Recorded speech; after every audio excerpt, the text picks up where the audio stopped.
লালমনিরহাটে আলুর বাম্পার ফলন হলেও হাসি নেই চাষিদের মুখে। গত 2 বছরে লোকসান ঘুচিয়ে লাভের আশায় বুক বাঁধলেও এবার উৎপাদন খরচের অর্ধেক দামও পাচ্ছেন না তারা। প্রতি কেজি আলুতে খরচ 20 টাকা হলেও বাজারে বিক্রি হচ্ছে মাত্র 8 থেকে 10 টাকায়। তিস্তা ও ধরলা নদীর পার্শ্ববর্তী জেলা লালমনিরহাটের প্রধান অর্থকারী ফসল আলু। আবহাওয়া অনুকূলে থাকায় এবছর জেলায় লক্ষ্যমাত্রার চেয়েও বেশি অর্থাৎ ৭,১৬০ হেক্টর জমিতে আলু চাষ হয়েছে। মাঠ জুড়ে এখন আলু উত্তোলনে ব্যস্ত সময় পার করছেন কৃষকরা। তবে বাজারে দাম কম থাকায় কপালে চিন্তার ভাঁজ পড়েছে আলু চাষিদের। বিক্রি করতে পারতেছি না, আলুর বাজার খারাপ, গ্রাহক পাইতেছি না আলু বিক্রি করার মতন। আলু তো ফলন মোটামুটি বাম্পার ফলন হয়েছে আলু, কিন্তু আলু বেচতে পারতেছি না। স্টোরে রাখবো সেই ধারণ ক্ষমতাও নাই, স্টোরে ঘন্টার পর ঘন্টা বসে থাকতে আলু নিয়ে।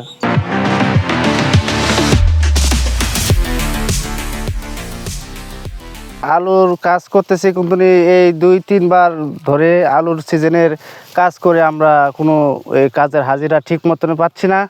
আলুর দাম খুবই কম, আমরা কাজ করে চলতে ফিরতে খুব কষ্ট হয়। আলুর দাম এবারও খুব কম। এবার মৌসুমের শুরুতে সারের তীব্র সংকট আর সিন্ডিকেটের কারণে চড়া দামে ইনপুট কিনতে হয়েছে। এতে প্রতি কেজি আলু উৎপাদন খরচ দাঁড়িয়েছে প্রায় 20 টাকা, অর্থাৎ বর্তমানে বাজার দর তার অর্ধেক। এর উপর হিমাগারের সংরক্ষণ ও পরিবহন খরচ যোগ করলে কেজিতে ব্যয় দাঁড়াবে 30 টাকার উপরে।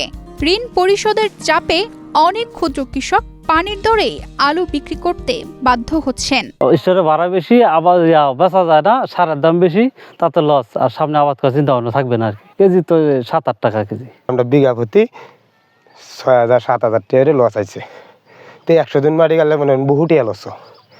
এই যে মনে হয় কামলার একবারে মনে হয় গাড়া দেই মনে হয় প্রথম অবস্থা 1500 টাকা, আবার মাটি দেওয়া যা মনে হয় 1500 টাকা। এবার 6-7 হাজার টাকা খালি কামলা, খালি মনে হয় গাড়াই যা, মাটি দেওয়া যা।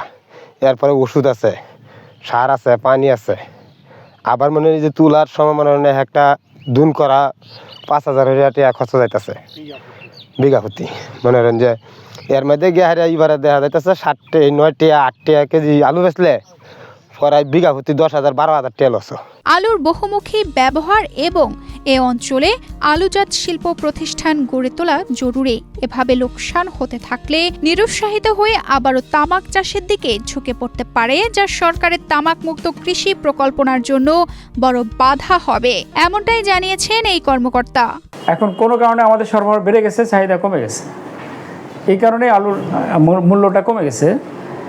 আমরা কিন্তু চাষিদেরকে অনেকটাই নিরুৎসাহিত করছি যে আপনার প্রয়োজনের অতিরিক্ত আপনার আলু আবাদ করার প্রয়োজন নেই। এবং আপনার যেহেতু রবি মৌসুমে আমাদের ডাইভার্সিফাইড ক্রপ থাকে, একটা ফসলের উপর নির্ভর না করে ভিন্ন ভিন্ন ফসল আবাদ করার জন্য আমরা কিন্তু সবসময় পরামর্শ দিই। এখন এই বছরে আমাদের আলুর আবাদের যে লক্ষ্যমাত্রা ছিল 6,500 হেক্টর, সেক্ষেত্রে কিন্তু আমাদের লক্ষ্যমাত্রা ছাড়িয়ে গেছে। 7,160 হেক্টর জমিতে আমাদের আলু আবাদ হয়েছে। এখন আলুর যদি বিকল্প ব্যবহার আমরা নিশ্চিত করতে না পারি, অর্থাৎ এর যদি কোনো আমরা শিল্পের কোনো ব্যবহার যদি আমরা বিকল্প কোনো শিল্পজাত কোনো পণ্য হিসেবে যদি একে ব্যবহার করতে না পারি, শুধুমাত্র আমরা এই টেবিল পারপাসে যদি ব্যবহার করি, তাহলে কিন্তু আলু নিয়ে ভবিষ্যতে হয়তো একটা চিন্তার বিষয় থাকবে।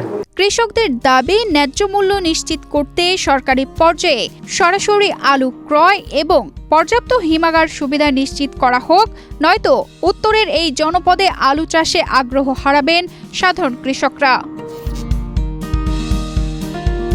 তানজিদা রহমান, ইনায়া, বাংলাদেশ প্রতিদিন।